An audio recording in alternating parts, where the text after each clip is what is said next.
woke up and it was in the 20s.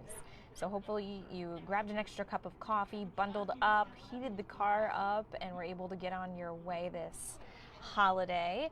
As we head into the next week, we've got some changes on the way. One being it's going to be November tomorrow. I'm not sure where the month of October went, but we've also got daylight saving time ending, and we're going from a fall-like feel, almost a late summer-like feel last week, to a more wintry feel.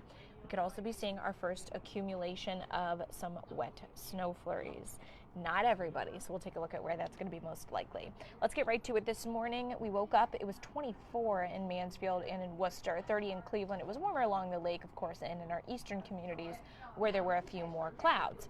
Now looking at satellite and radar, our next system is going to be working its way in, the first of many, I'm sure, Clipper systems for the winter season. And with it, you can tell there is quite a bit of snow in there. However, here at home, temperatures are going to be right around freezing, a couple degrees above later tonight, and also the ground is still warm. So will we see accumulation on the ground?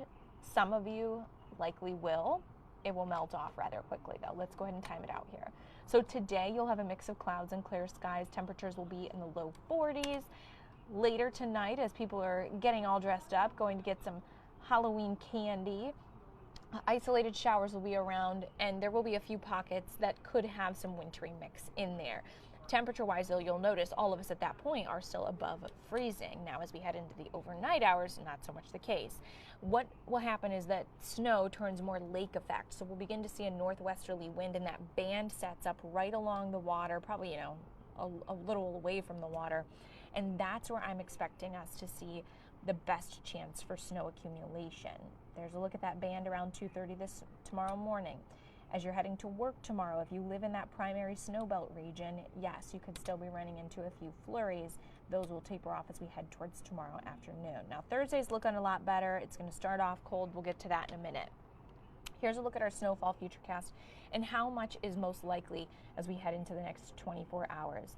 If you live in the western communities, Bellevue, Sandusky, Port Clinton, you might not see anything. You might see some cold rain later tonight. Trace to about a half an inch is most likely in that Cleveland down to Worcester area. And then right where that band sets up, you could be looking at 1 to 2 inches plus. And that's exactly where we have a winter weather advisory for Tuesday night, is Geauga County. The first chance for snowfall this season, let's take a look back. The earliest measurable snowfall we've had would be October 2nd. That was in 1974. It was only 1/10 of an inch, but 1/10 of an inch is 1/10 of an inch. The most snow we've had in October is 8 inches. So this, being that I don't really expect Cleveland to pick up accumulative snowfall tonight, November 1st might see some accumulation, but tonight I'm not expecting too much, especially at Cleveland Airport. Eastern communities, that's a different story. So what is the forecast for your trick-or-treating? Isolated shower spotty mix possible as temperatures slip into the 30s. Let's look a little beyond. So we know it's cold now, and it's going to be cold tomorrow once again, but we'll return to near normal around Friday, Saturday. Rain rolls in, another system pushes in, and again, we're back to cold next week. So we've got some short breaks when it comes to the cold, but for the long run, it kind of looks below average. 8-day forecast here, which you can always find on fox8.com under the weather tab.